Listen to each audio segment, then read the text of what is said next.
Hey, this is your boy Ike with the Create or Die podcast.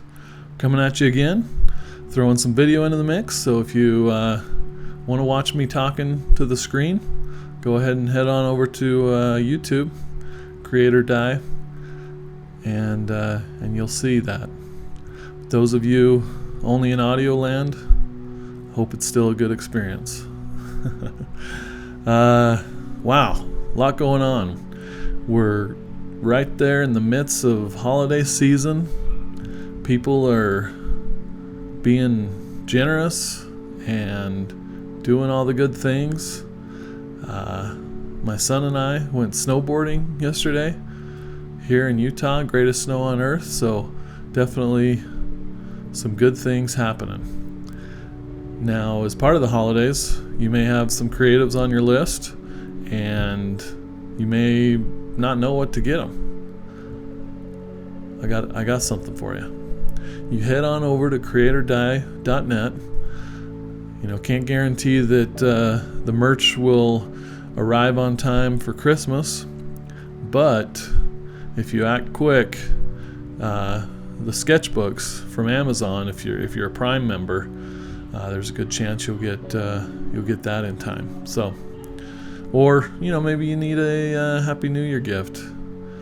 Something to think about. Anyways, we don't want this to be a big commercial for random things that I decide to create. This is about you. This is about the community. This is about helping each other. The last episode, I went on a weird, sick-induced rant around AI art and whether it's friend or foe. And I'm not going to take credit for it, but I could. Just kidding. No, obviously, and when I say take credit, I mean for all of the uproar on the subject that we've seen in the socials the past couple weeks with ArtStation, the no AI art thumbnails everywhere. People are worried, and understandably. But I think there's a place for it. It's inevitable that AI is here and it's useful, but we definitely need to, create a safe space for everybody. I'm super impressed by ChatGPT and what it can do, and it's a piece of AI technology that isn't creating images, but be warned, because apparently Google can detect whether your content was created by AI. Go figure. And so they're kind of warning people like, hey, if you think you can just generate AI content and use it in your blog or whatever, you got another thing coming, because Google is not going to play that game. And then we had a graphic novel a little while ago that was seeking copyright for AI generated work, where the story and the visuals were all generated by AI, and they were in the process of granting that copyright. But in the middle of it, they reached out to the creator, air quotes, human behind it, to provide proof of significant human involvement, which I guess is a requirement of copyright. You can't copyright something created by an artificial intelligence, and this individual was not able to do that, so that copyright was denied. So just a little follow-up to the last episode. If you're into the AI thing, I think it's pretty safe bet to say that you're not going to be able to just straight up use what AI spits out and call it your own. If you use it as a tool to help get those wheels started, help you think outside of the box, then great. But your final product needs to be yours, is what I'm seeing. So, you decide. But in this week's episode, call it a holiday episode if you want.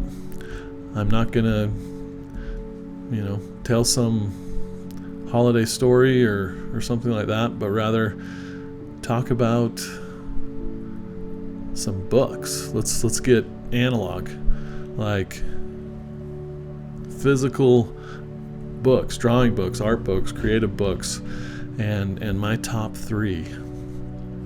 Okay. And actually, 2 of the top 3 are a series of books. So maybe that doesn't count, but hey, this is my show. I'm making the rules, right? So number 1, okay, drum roll.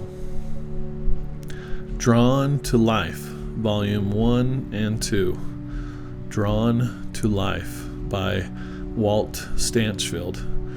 Now, Walt was a longtime employee at Disney Animation Studios. They referred to him as the other Walt. While there, he definitely crossed paths with the original Walt, Mr. Disney himself, but really made his name in the 70s, 80s, 90s, especially during those kind of Renaissance years of Disney, where they decided to get their crap together again and stop producing silly little things like the Aristocrats or Aristocats, whatever, and started producing interesting stuff. And we saw a hint of that in The Great Mouse Detective, but then they really blew it out of the water with Little Mermaid, of course. So where does Walt Stanchfield and these Drawn to Life books fit in, you ask? Well, let me tell you. The animators at that time, the artists at Disney Animation Studios, they were given the opportunity to sharpen their skills, take classes on anatomy and gesture drawing and how to think when you draw, essentially. And that's where Walt Stanchfield came in. He was the instructor for several years, if not decades, helping to level up the artists already at the Disney Studios. So this isn't just some memoir or autobiographical piece that he wrote. Instead, this is a compilation of those class notes from the decade plus of years that he taught those classes. So these were the handouts that he gave the animators and the different artists that basically summed up the lesson for that day. And he has little doodles in there that he did himself to help, describe what it is that he was trying to convey or teach. And in addition, he showed student work and critiqued that, and that's included in those class notes as well. And again, volume 1 and 2. And at first glance, you might be like, "Hey, I thought this was an art book. There's a lot of words in here for an art book. Am I supposed to actually read this?" And to that, I would say yes. And there's a lot in there as far as knowledge nugs are concerned. So what I would recommend and what I did, and I still don't know if I actually made it through every lesson. Maybe that'll be a New Year's resolution to start that back up again, because it doesn't matter where you are in your art career. you can use this. It doesn't matter if you're into animation or into real life drawing, or you can't draw and you want to learn how to draw, or you're a 3D animator that doesn't draw. You still need these books, because each lesson is just so deep. Walt does a great job at having you internalize. For example, like gesture drawing, if you've heard of that, that's, really quick kind of lines, basically illustrating, hey, this is the pose that I'm trying to capture. Excuse me. And a lot of times this is done, with a live model, and maybe they're holding a 5-minute pose, 2-minute pose, and you're quickly capturing those. And Walt helps you not just draw what you see, or even worse, kind of draw what you think is supposed to be there. Like, there's a body, arms are connected to the body, hands look like this. We tend to have built-in symbols for what a hand looks like, or a head, or a body. And what Walt challenges you to do is get into that position that the model is in, or maybe you don't have a model and you're thinking of it outside of your head. Actually put yourself in that position, and then learn to feel what that position feels like. And there's a bunch of other awesome knowledge nugs like that, but by doing that, you're able to illustrate it on paper or digitally, or when you pose your digital maquette in your favorite 3D software application, or you're a stop motion artist, whatever. Actually filling those poses are so important. So again, Drawn to Life, volumes 1 and 2, Walt Stanchfield. If you can't get a hold of volume 1 and you can just get a hold of volume 2, that's fine, or vice versa. Whether it's a Kindle version or a printed version, highly recommended. And I'll try to provide Amazon links to each of these in the comments or in the description, however it is people do it these days. Okay, so that's number 1, numero uno, done. We've got it. Now, book number 2, Action Cartooning by Ben Caldwell. Now, I work with Ben Caldwell, Ben Caldwell. It's not the same one. This is a different Ben. He's a concept artist and comic book artist. You can find him on the socials at Ben Caldwell, and he does some powerful stuff. And it's stylized, it's cartoony. I think he played a hand in some of the concept art for the original Clone Wars cartoon from the early mid 2000s, the 2D version. And we were all so excited, like, oh, I can't believe there's a Star Wars cartoon, are you kidding me? I'm pretty sure he had a hand in that. He's super humble from what I can see, and doesn't go around and brag like I would if I was involved in cool stuff like that. Not that I'm not involved in cool stuff, but you know what I'm saying. So action cartooning, and it's a thin book, and unlike the previous couple of books that I talked about, the Drawn to Life series, there are a lot of pictures, and they're fun pictures.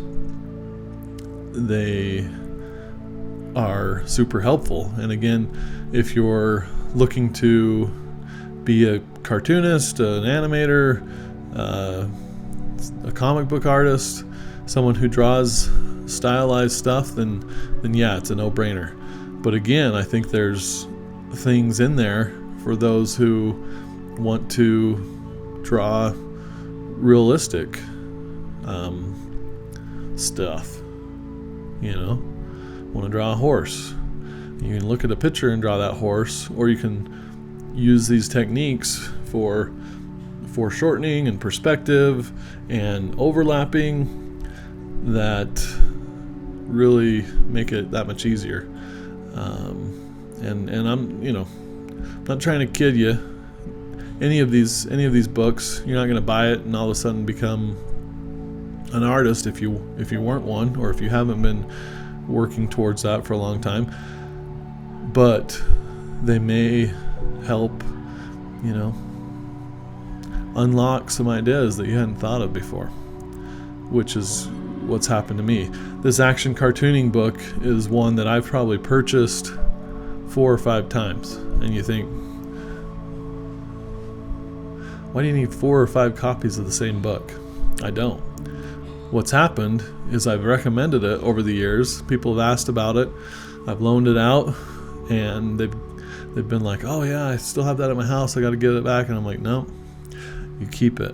That's yours. And then I go buy a new one, because it's a relatively cheap book, under $10 from what I remember, and just short and easy to refer to. Beautiful piece of art book, if you will. Okay, there it is, number 2, Action Cartooning, Ben Caldwell. Finally, the third book, which is actually an ongoing series that continues to grow, is How to Think When You Draw by Lorenzo Etherington. Now, he's a British dude. Lorenzo and his brother is a writer. They've created their own series of comic books and just been amazingly awesome on the socials, Instagram, Twitter, you name it. They so his brother, Lorenzo's brother, is the writer, and he has a series of books, How to Think When You Write, and I have several of those and haven't had a chance to read them yet. So I assume that when I talk about writing books, they'll probably be on there, because these How to Think When You Draw books are so great. The only problem is they're only available through Kickstarter. So I think he's done 5 of these books so far, and they're nice little square books about yay big, bright colors, and each page or spread sometimes is a quick tip, a little knowledge nug tutorial, if you will, real specific, like foreshortening hands, or how to draw portals, like different ways to draw a portal in a comic book, in case you need to have one of your characters pass through a portal and arrive on the other side, to how to draw smoke in different ways, or trees, and some of the newest stuff they've started to, or not they, Lorenzo has started to animate as well. So he'll take his little drawings and make it animated. And the reason I do this kind of shrugging, action is because one of the most recent ones was somebody putting on a jacket. Anyways, where am I going with all of this crazy social stuff? Because I kind of went on a tangent there. But essentially, these books are a collection of the free social posts that Lorenzo has been posting very regularly for several years. I don't know if it's daily or weekly or a couple times a week. He has a huge amount of them. Go to Instagram, look up Etherington Brothers, That's Etherington. And you don't even have to buy the books. You can just scroll through his feed or collection of posts and see the content and benefit from it. And if you want the printed books, he'll follow him on Instagram, like I said, and he'll announce when he's coming out with a new collection. And a lot of times when you support that Kickstarter effort, then depending on the level you support it at, you can get the newest book, or a collection of a couple of them, or the full collection, obviously depending on how much money you decide to invest in that. But broken all kinds of records, really epitomizes the way to share socially and give things for free and still be super rewarded by the community and with the purchase of these books. And so I can only imagine that they are doing really well, not just the books, but Lorenzo Etherington himself, and those are just good quality. So there you go. There are my top 3 books. Let's go over them again. We've got Drawn to Life, the Walt Stanchfield volumes 1 and 2. We got Action Cartooning, Ben Caldwell. And then we've got How to Think When You Draw by Lorenzo Etherington. And again, I'll share those links in the description or comments, whatever the different tools will let me do. It's not done yet. You might think, okay, that's great. Let's just end this episode. You've been talking long enough, right? 22 plus minutes. Well, I want to dig a little deeper, okay? We talked about Lorenzo. I want to share a little something from a social post he put out a couple weeks ago that I really found valuable. And essentially, here it is. He says, what are the 10 most important pieces of advice you'd give to a beginner? That's how he posed the question. And then he has 10 items below it. So number 1 on that list, and maybe I should go the other direction. You know what I'm saying? Because isn't that usually how you do a countdown? Let's try that. Okay, we didn't do that with the books, but we're going to do that with this list. Okay, so number 10 of the 10 most important pieces of advice you'd give to a beginner. Here they are. And I may comment on, give some color commentary, if you will. Yeah.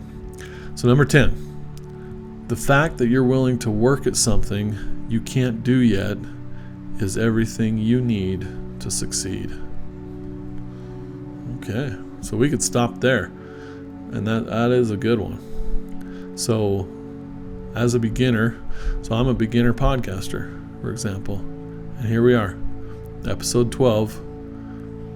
I'm willing to do it, work at it, and it's the same thing with drawing. The more you do it, hopefully the better you get, and you've already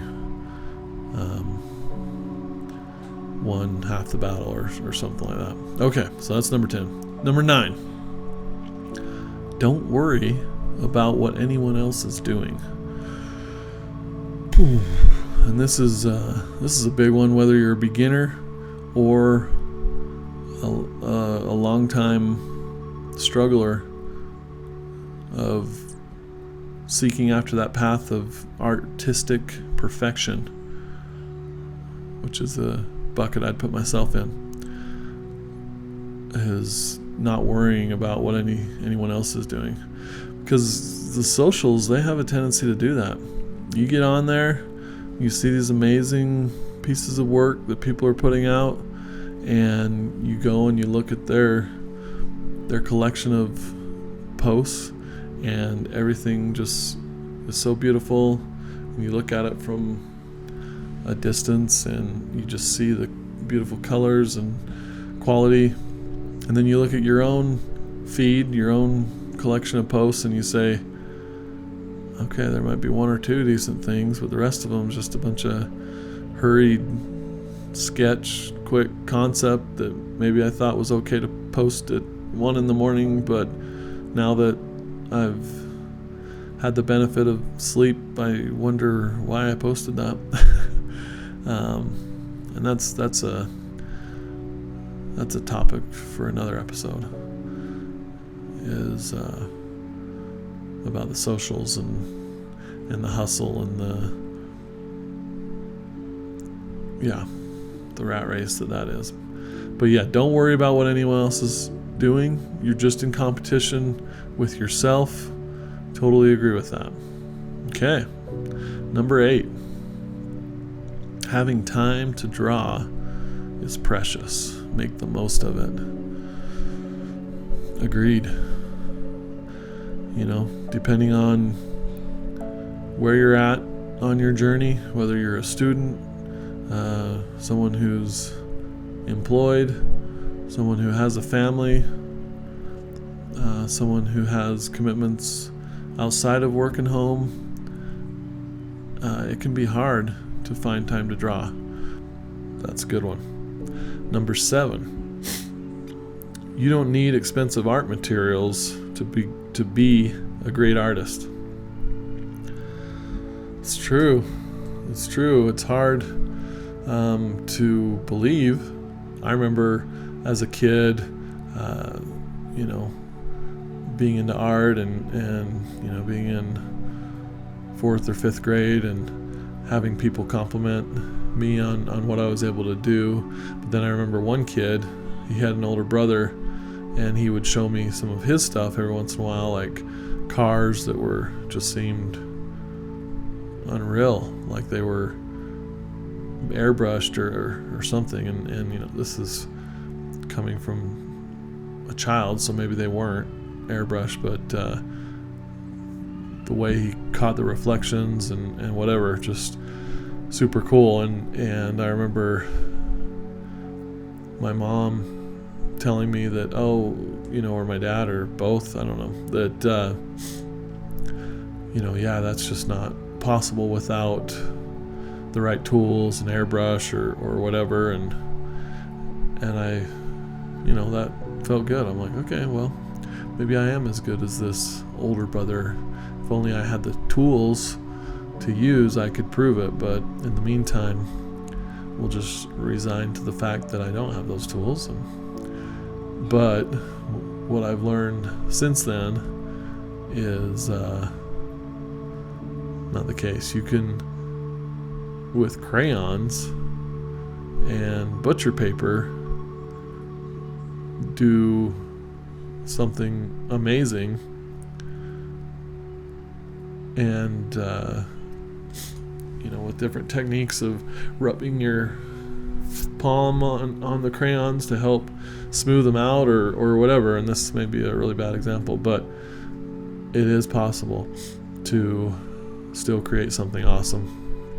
And then of course you've got your handy pencil, which just look up realistic pencil drawings on YouTube or something, and you can see things that look like a black and white photograph. And it all comes down to patience, serious patience. And we're talking hundreds of hours, and not many people have enough patience to see something through to that point. Okay, that was number 7. Number 6, be kind to yourself and supportive of other artists. I find it easy to support other artists. I can see that they're trying, or they're better than me, and then that's super easy. Or they're putting in the time, and it's just awesome to encourage that. But yourself, we're our hardest critics, I believe. We're, just like I mentioned earlier about the, feeds on Instagram that people have of beautiful stuff. It's easy to compare that to your own and get frustrated. Okay, so that was number 6. Number 5. Now I don't know if this was, and I don't think it is. This looks intentional. Number 5 is a repeat of number 9. Don't worry about what anyone else is doing. Don't worry about it. Say it with me. Don't worry about it. So that's number 5 and number 9. Number 4. It's okay to just draw the thing you love again and again. Okay. So I knew I had a friend back in elementary who would just draw Garfield, and a lot of times it would be the same pose or the same illustration of him again and again, and people would freak out over it, and they would say, "Oh, can you draw me a Garfield?" and do the same thing, and he loved it, and he got better and quicker at it. And even though you're not pushing yourself as far as, hey, I'm going to try this different style or this different thing, you're still training your hand, eye coordination, all that good stuff. So, okay.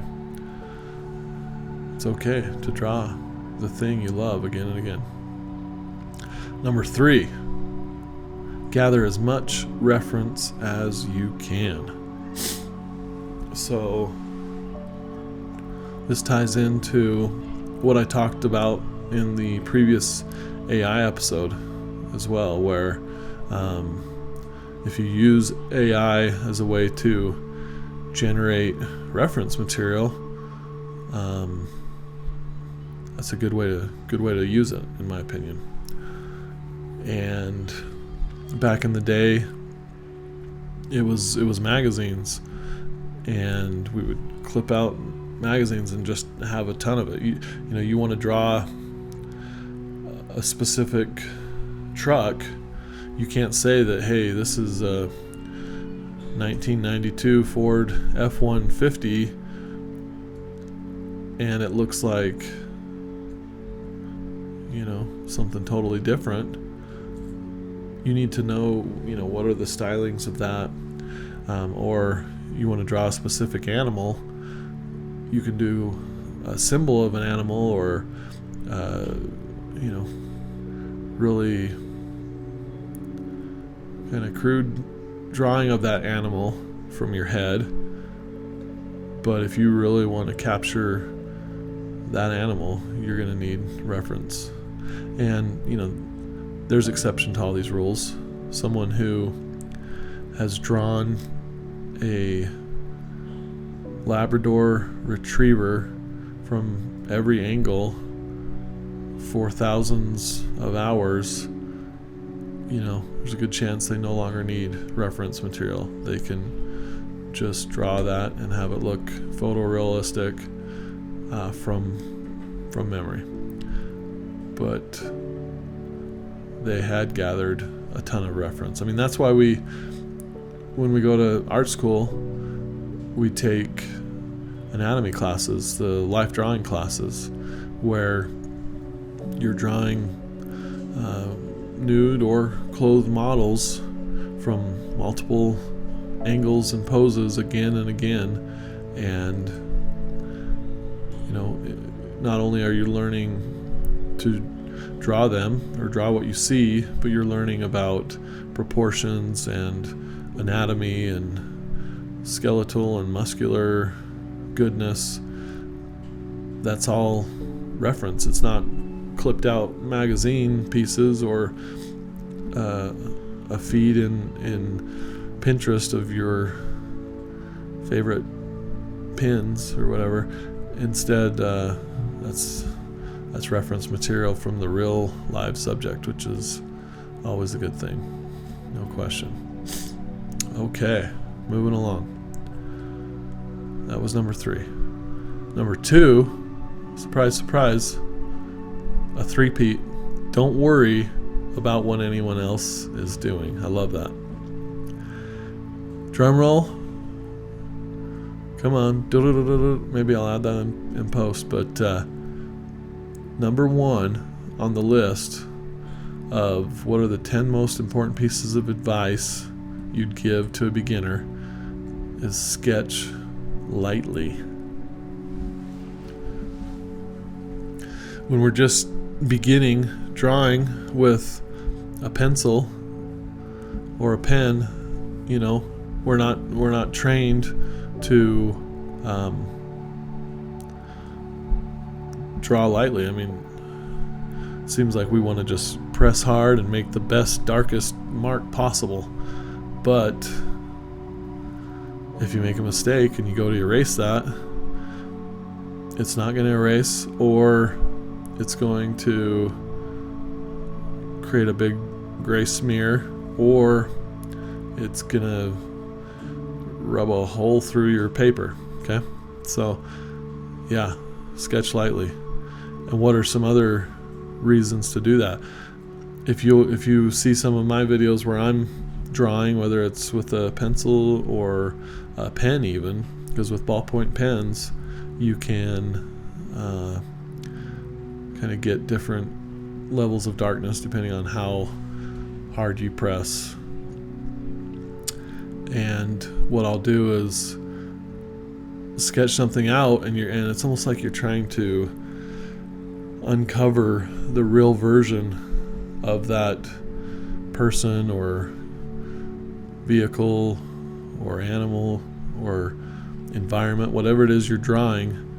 And you need those first maybe incorrect lines to help inform the correct lines. And if you've done that lightly enough, then on your second pass around, you can do a medium level of pressure if you're just using, one tool, for example, like one number 2 pencil.